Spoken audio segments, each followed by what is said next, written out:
Bom, quero dar boa noite a todos, agradecer essa oportunidade de conversar com vocês.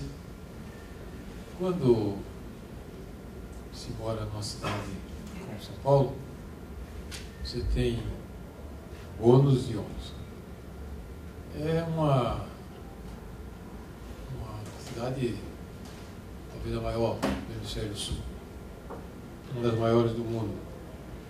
E ela é o produto, no caso do Brasil, do desenvolvimento do capitalismo no nosso país. Vamos lembrar que no começo do século passado, nós tínhamos aqui talvez 200 mil habitantes e terminamos o século com 11 milhões de habitantes. Quando o desenvolvimento capitalista acelerou no Brasil e, para o bem e para o mal, construiu a grandeza de São Paulo, de mediações do próprio Estado, e com isso, de certa forma, esvaziou estados inteiros do país, porque é da natureza do capitalismo antigo ser concentrador. Agora, com o desenvolvimento da informática, da comunicação, dos próprios recursos de transporte, a coisa muda no capitalismo. Mas, no estilo de meados do século passado, ele era essencialmente concentrador. Precisava esvaziar a Bahia, Pernambuco, Companhia Limitada, para construir a riqueza concentrada aqui no poderio de São Paulo. Isso aí, não adianta ficar apontando o dedo para culpados, porque era a natureza do regime ser assim. Agora, há possibilidades de se pensar outras formas de viver e de conviver. Mas é outro século também, né? Assim, quando vais para uma reunião, seja aqui na Berrini, ou seja em Itaquera ou em Grajaú, a gente tem esse dilema, né? Nós estamos discutindo um distrito, uma subprefeitura, um bairro, uma rua, e estamos discutindo o Brasil, a relação da cidade com o Brasil. Aqui é uma cidade nacional, mundial. Tudo que acontece aqui são vasos comunicantes com o resto do país.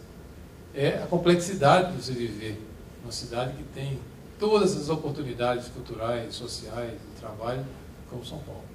Assim, amigos, para discutir uma questão aparentemente prosaica de mobilidade na Berrini, eu tenho que mostrar pelo menos uma questão que eu acho que condiz com essas obrigações dos cidadãos que moram, governam, trabalham e produzem na cidade nacional, na cidade mundial. Tem coisa mais importante do que a mobilidade. Tem coisa, do ponto de vista econômico, social e ambiental, mais importante que a mobilidade hoje. E isso daí, esse fato, essa questão que eu considero, aprendi esses últimos anos na área do meio ambiente, para a qual eu fui importado recentemente, é mais importante do ponto de vista econômico, social e mundial, é a crise do aquecimento global. Nós estamos acabando de chegar agora numa nova reunião liderada pela ONU, muito bem liderada pela ONU, Copenhague, agora México, discutindo esse assunto.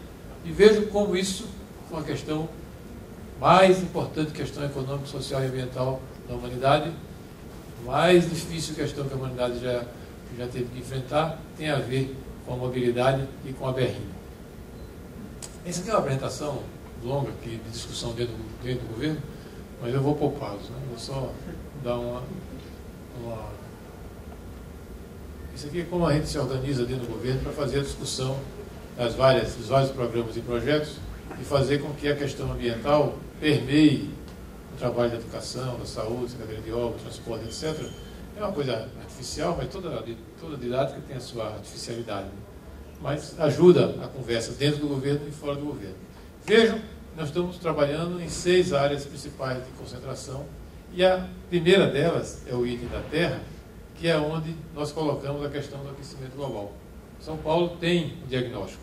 Pouquíssimos diagnósticos de governos municipais, estaduais e federais no Brasil foram feitos.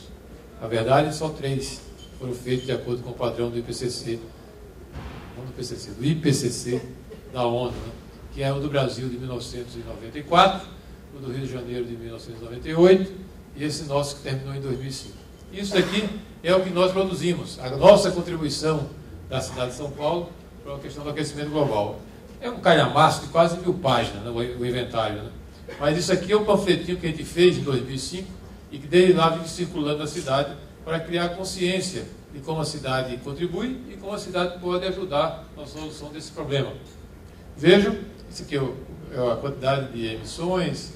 E aqui, essa pizza aqui, é muito sintética, ela mostra que 24%, não aponta não, 24% das emissões, aquela fatia verde da pizza lá, é resultado do lixo que nós produzimos, como ele é manejado, como ele é destinado. E nós produzimos 15 mil toneladas de lixo por dia. Nós, 15 mil toneladas de lixo por dia a prefeitura recolhe segunda, terça, quarta, quinta, sexta, sábado e domingo. Todos os dias da semana, 15 mil toneladas de lixo por dia. Nova York produz 12 mil. Nós conseguimos produzir mais lixo do que Nova York. Essa fatia são os gases de efeito estufa produzidos pela questão lixo. E essa fatia magenta, laranja, sei lá, com 75%, é a produção de gases de efeito estufa pelo uso da energia. E vamos decompor esses 75% numa outra pizza. 90% dos 75% é o uso de combustível fóssil e seus petróleo e sua companhia limitada, né? 10% é produzido pelo consumo de energia elétrica, porque a matriz nossa vem de hidrelétricas, é relativamente limpa. 90% dos 75% diesel, gasolina, combustível de avião e outros desse tipo. Veja então como a questão mais dramática da humanidade no século XXI, produzido pela forma como o capitalismo e o socialismo se desenvolveram no século XIX e no século XX, tem a ver com o que nós estamos discutindo aqui. É mobilidade, é a forma como as pessoas se movem. E como é que o Brasil se move? O Brasil se move sobre rodas. Foi assim que começou o surto de desenvolvimento capitalista no Brasil. Dentro das cidades, pessoas, e fora da cidade, vindo de Pernambuco, passando por São Paulo, indo para o Paraná, indo do Rio Grande do Sul, passando por São Paulo, indo para o Rio de Janeiro, nas estradas sobre rodas. Então isso daqui é a forma de como nós contribuímos ao aquecimento global. Essa outra pizza mostra as várias, já é a decomposição dos 90%, 75%, em várias parcelas menores. Vocês veem o diesel, a gasolina automotiva, isso é uma coisa a gasolina de avião, que é a azul lá. Vejam uma coisa muito importante. O diesel, apesar da nossa frota ser uma frota de 15 mil ônibus, a maior frota de ônibus do mundo, nenhuma outra cidade tem uma frota tão grande quanto essa, tem mais os caminhões e tem mais os picapes, aquelas maravilhosas picapes, aquelas lendas das fábricas de automóveis. Isso aí dá uns 300 mil veículos num universo de 6 milhões de veículos. No entanto, como eles rodam dia e noite, a contribuição deles, em termos de aquecimento global, é quase igual esse lado de cá, da gasolina automotiva, onde se concentram as motos e os carros, que são quase 5 milhões e meio. Né? Mas, de toda forma, vê que é bem compartilhado esse desenho. Isso aqui já é uma comparação das emissões nacionais do município de São Paulo e Rio de Janeiro, não vem ao caso. E aí vem ações que a cidade de São Paulo, desde 2005, quando decidiu que a questão do aquecimento global, quando decidiu que existia, porque em 2005, quando a gente começou a discutir esse assunto, parece que está muito perto, quase a um palmo de distância, mas muita gente em 2005, antes desse surto de Copenhague, ainda contestava o aquecimento global.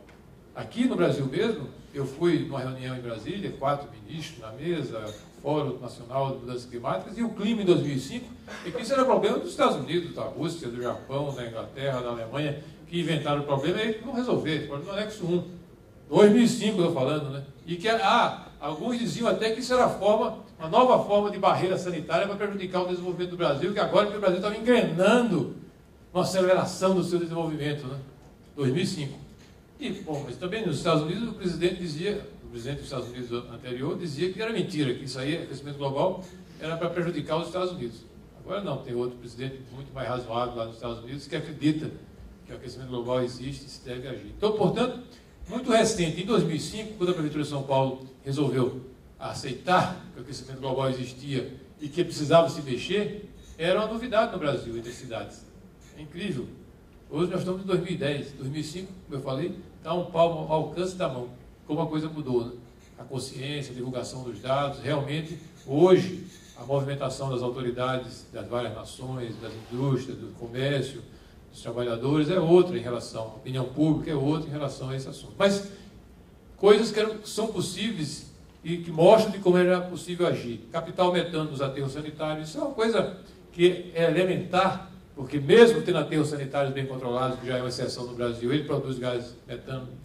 A prefeitura me citou, uma empresa brasileira holandesa ganhou, implantou primeiro no Bandeirantes, depois implantou no São João. Essa é a maior usina desse tipo do mundo, faz a captação do metano e gera energia elétrica e volta para a cidade.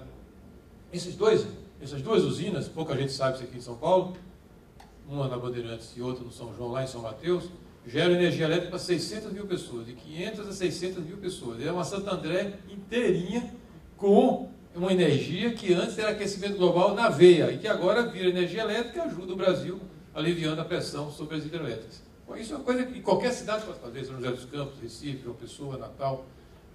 Bom, aqui vamos chegando já nas questões que diz respeito à mobilidade. Uma das teses decorrente dessa postura da prefeitura em relação ao aquecimento global como elemento organizador, como polarizador das várias políticas públicas, é essa questão da cidade compacta. Eu vi aqui, de passagem, que estava andando lá, vendo a projeção,